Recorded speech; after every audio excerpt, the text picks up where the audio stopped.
In this video, I'll be showing you how to use the NoVolume app. So to get started, head over to the Play Store and search for it. Just type NoVolume and you should see it. So install it and open it. So after you open it, you get a few requests. Tap accept and then look for the app.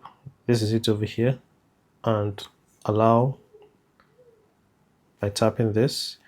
Go back, tap grant permission to have notification access. Tap notifications, then enable it over here, then go back, tap next, and tap finish. So this is what the app looks like, and by default you can start using it. So let me show you what it does.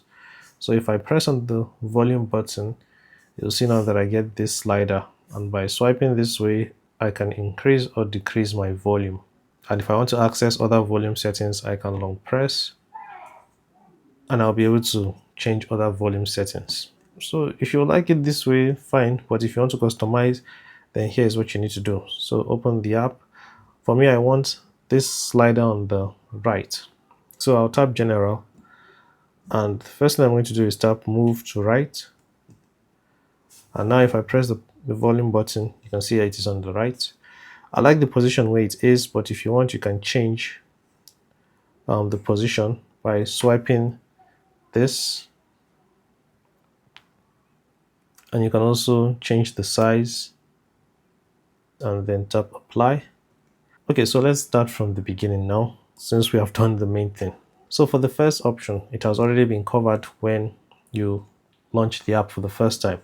For the second option, you select apps you don't want this volume slider appearing on. So you can tap here, tap proceed, and just give it some time to load all your apps. And you can see these are all my apps. If I don't want the volume slider appearing on YouTube, I can select YouTube from here, and whenever I'm using YouTube, I'll have the normal volume slider, but I like the slider, so I'm going to leave it. Next, if you want your phone to vibrate each time you use the slider, you can enable haptics by tapping here to enable it.